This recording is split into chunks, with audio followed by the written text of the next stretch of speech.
সুপ্রিয় শিক্ষার্থীবৃন্দ, আসসালামু আলাইকুম। আর.S StudyPoint একাডেমির পক্ষ থেকে তোমাদের সবাইকে স্বাগতম। তো আজকে চলে আসলাম আমরা HSC ICT এর ৪র্থ অধ্যায়ের ধারাবাহিক ক্লাস নিয়ে। আজকের পর থেকে প্রত্যেকটা টপিকের উপর ধারাবাহিক ক্লাস দেব ইনশাআল্লাহ। তো সবাই লেগে থাকবা। তো আজকে আমরা ৪র্থ অধ্যায় শুরু করি। তো প্রথমে আমরা ট্যাগ নিয়ে আলোচনা করব। ট্যাগ দুই প্রকার, একটা হচ্ছে তোমার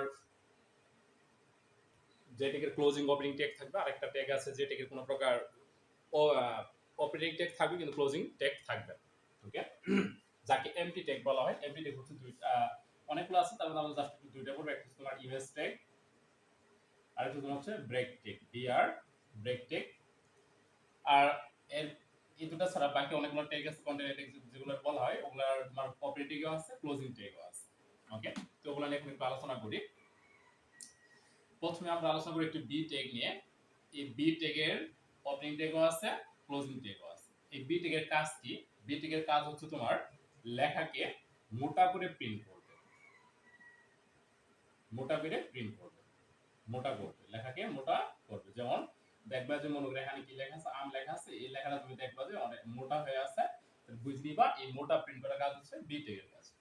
এরপর আসলে হচ্ছে যে আই ট্যাগ। আই ট্যাগের কাজ কি? আই ট্যাগের কাজ হচ্ছে লেখাকে তোমার বেঁকা তেরা করবে, বেঁকা বা তেরা যেটাই বলো না কেন। যেমন মাঝে মধ্যে লেখা দেখবা যে ইটালিক লেখা যেরকম থাকবে,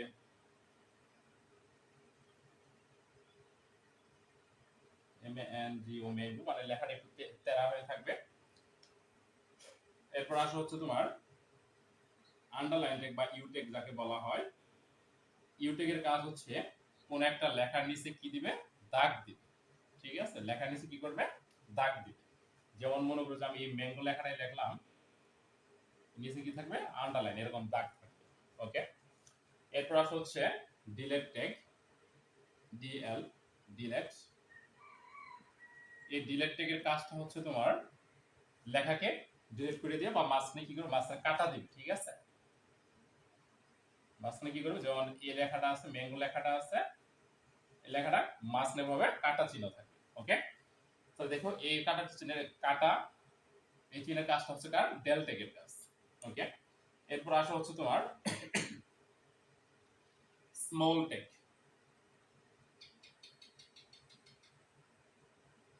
ক্লোজিং স্মল, এগুলোর প্রত্যেকটারই ওপেনিং আছে, স্মল ক্লোজিং আছে। স্মল ট্যাগের কাজ হচ্ছে তুমি দেখবে যে লেখাকে ছোট করে প্রিন্ট করতে, তুমি একটা অনেক ছোট লেখা দেখবা, ওই ছোট লেখাকে প্রিন্ট করার জন্য তুমি কি করবে? স্মল ট্যাগ ইউজ করতে হবে। ওকে, এই প্রত্যেকটা ট্যাগে আমরা আলোচনা করব যে কিভাবে কখন কোনটা ইউজ করব। ধারণা দরকার, জাস্ট এখন একটু পরিচিত হয়ে নাও ট্যাগের সাথে। এরপর কি ট্যাগ আছে তোমার?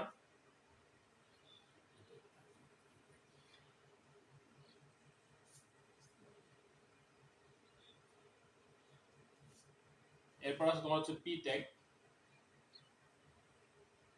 Closing P. এই পি ট্যাগের কাজটা হচ্ছে তোমার লেখাকে প্যারাগ্রাফে প্রিন্ট করে দিবে। ঠিক আছে, যেমন মনে করো এরকম, আমরা প্যারাগ্রাফ জানি না যে কিভাবে লেখা থাকে, ওইরকম আর কি। মনে যে একটা প্যারা, এটা একটা লেখা, মানে এই লেখাগুলো লেখার আগে আমরা এটাকে আমরা পি ট্যাগ ইউজ করব, পি ট্যাগ ইউজ করব। এরপর দেখো একটা জিনিস খেয়াল রাখবা যে তোমাকে হঠাৎ করে তুমি লিখতেছো, তো তুমি কি করতেছো? এই ভাষা জায়গা থাকা সত্ত্বেও তুমি এই ভাষা লিখতে চাইতেছো না, এই বলতে রাখে তুমি নিচে চাইতেছো, সেই ক্ষেত্রে তুমি কি ট্যাগ ইউজ করবা? সুন্দর করে এই জায়গায় বিআর এই ব্রেক ট্যাগটা দিয়ে দিলাম। ওকে, মাথায় রাখবে এই ব্রেক ট্যাগের কাজ হচ্ছে তোমাকে মানে লেখা লিখতে হঠাৎ করে ব্রেক করে দিবে, ব্রেক করে তোমাকে নিচে নতুন করে আবার লিখতে হবে। এটাকে ওইরকম ভাবে কাজ করবে হচ্ছে ব্রেক ট্যাগ। ওকে, এরপর আসো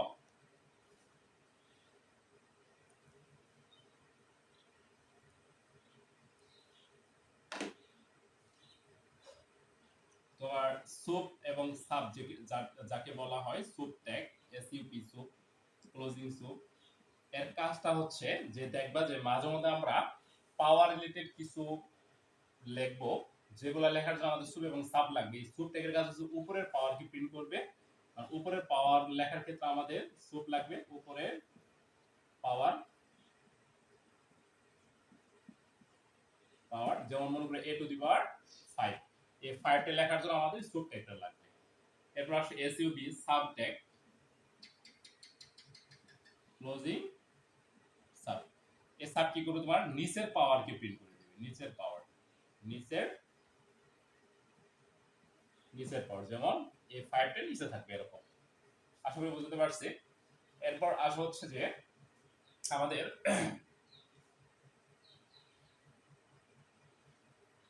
লিঙ্ক ট্যাগ বা হাইপার লিঙ্ক যাকে বলা হয়, সংক্ষেপে প্রকাশ করে এ ট্যাগ দ্বারা। এ ট্যাগের কাজ হচ্ছে যে তোমার, বা অ্যাঙ্কর ট্যাগের কাজ হচ্ছে যে তুমি যেমন একটা লেখার উপরে ক্লিক করবা, ক্লিক করার পর তোমাকে আলাদা একটা ওয়েবসাইটে নিয়ে যাবে, নতুন একটা ওয়েবসাইট তোমাকে প্রদর্শন করবে। সেই ক্ষেত্রে ওই লিঙ্ক ট্যাগ লেখার ক্ষেত্রে আমাদের এ ট্যাগটা লাগবে।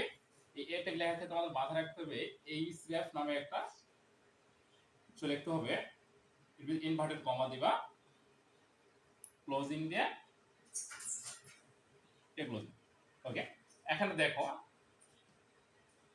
এই মাঝখানে আমরা কি লিখবো, সিম্পল একটা বিষয় মাথায় রাখবা। আর এই জায়গায় কি লিখবো, এই জায়গায় তুমি যে নতুন একটা ওয়েবসাইটে যাবা, ওই ওয়েবসাইটের ঠিকানা তোমাকে এখানে দিতে হবে। ফর এক্সাম্পল মনে করো যে তুমি এখানে তোমাকে আম এই লেখাটা আছে, আমের উপরে ক্লিক করলে তোমাকে আম বাগান নিয়ে যাবে, ঠিক আছে?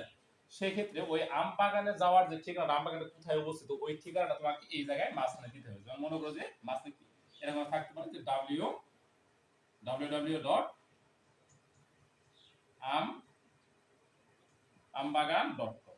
ওকে, তো অলওয়েজ ওরা এই ঠিকানাটা কোশ্চেনে ওরা দিয়ে দিবে, ঠিক আছে? তোমাকে যদি কখনো বলে যে এই লেখাটার উপর ক্লিক করে তোমাকে অমুক একটা জায়গায় নিয়ে যাবে, অমুক একটা নতুন একটা সাইট প্রদর্শন করবে, ওই সাইটে তোমার ওরা অলওয়েজ ঠিকানাটা ওরা দিয়ে দিবে। সেই ঠিকানাটা কোথায় দিয়ে দিবা, তুমি এই স্টেপ এই ইনভার্টেড কমার ভিতরে দিয়ে দিবে। ওকে, টেনশনের কিছু কারণ নাই, আমরা সব এগুলো নিয়ে আলোচনা করব। প্র্যাকটিস যখন করবো তখন আমাদের কাছে খুবই সহজ লাগবে। জাস্ট এখন জাস্ট একটু পরিচিত হয়ে নিউ টেকগুলোর সাথে। এরপর হচ্ছে তোমার ইমেজ টেগের ক্ষেত্রে সোর্স নামে একটা আছে, জিনিসটা আমাদের মাথায় রাখতে হবে। সোর্স অ্যাট্রিবিউট, এই সোর্সের ভিতরে আমাদের ইমেজের ঠিকানাটা দিতে হবে। ওকে, এরপরে এখানে SEIGST হাইট এবং উইডথ নামে দুইটা এলিমেন্ট দিতে হবে। হাইট উইডথ যদি কখনো কোশ্চেনে দিয়ে দেয় তো দিবা, না দিলে দেখা যায় তুমি তোমার ইচ্ছে মতো দিয়ে দিবা, কিন্তু হাইট উইডথ কিন্তু তোমাকে অবশ্যই দিতে হবে, ঠিক আছে?